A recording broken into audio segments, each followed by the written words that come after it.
Okay, so for your homework, your first problem was find the vector projection of V onto W. So projection of V onto W, and V is -2, -6, and W is equal to -1, 3. So that's equal to the dot product. So that would be 2 plus -18 over let's write it down, V times W over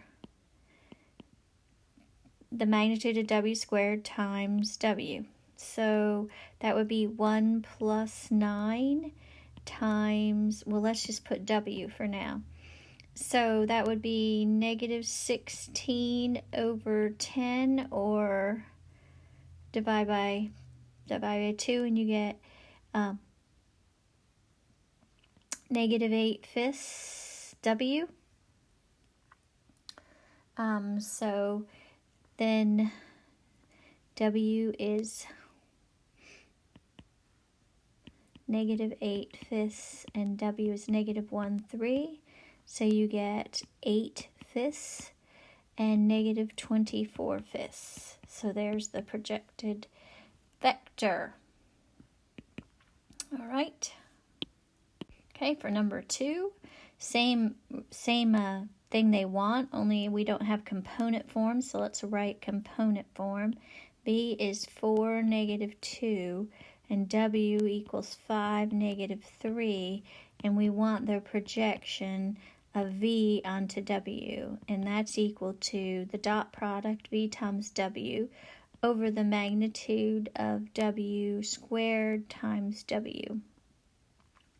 All right, so that would be dot product would be 20 plus 6 over the magnitude of W squared would be 25 plus 9 times W. So 26 over 34 W. And so let's see. Did I do something wrong? Hang on. Yeah, I didn't write -W from the original problem. So, boop, boop. So that would be -20 plus 6. So that would change this, sorry guys, to -14 over 34 W, or -7 over what's half of 34? 17. Okay. And times W, which is -5, -3. So we get 35/17 and 21/17. Okay, so that's not supposed to be there. So that's number 2. Let's see. Let's go on to number 3. Okay, number 3 says find the vector projection of V onto W, and then write V as a sum of the two orthogonal vectors, one of which is the projection of V onto W. So that was the one where we did V equals W1 plus W2. All right, so first let's do the projection of V onto W. So dot product would be -4 plus -12 over 16 plus 4 times 4. Let's just say times W for now. It seems easier to do it that way. -16 over 20 W, and let's just say divide by 4. That'd be -4/5 W, which is equal to -4/5 times 4, 2. So I get the projection as -16/5, -8/5. Okay, now this is, we'll call that projection W1. So W2 is equal to, well, I did these in the notes, but I'll write it out so because you're trying to learn. If you had to look at this, we're saying V equals W1 plus W2, and we have V, and so we need W2. So we would say W2 equals V minus W1. So a lot of times I just skip to the W2, but so now you know where it comes from.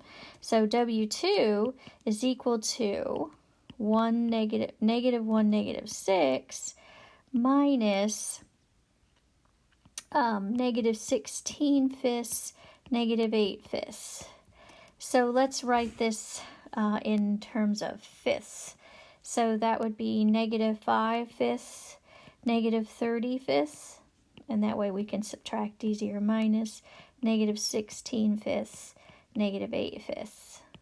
So negative 5 plus 16 would be 11 fifths. So we'll get 11 fifths. And negative 30 plus 8 is negative 22 fifths. So this is W2. So V is equal to W1, which was this. Okay, W1 plus W2. So we can put that together and say V is equal to negative 16 fifths, negative 8 fifths, plus 11 fifths, negative 22 fifths. All right, so we'll stop the video there.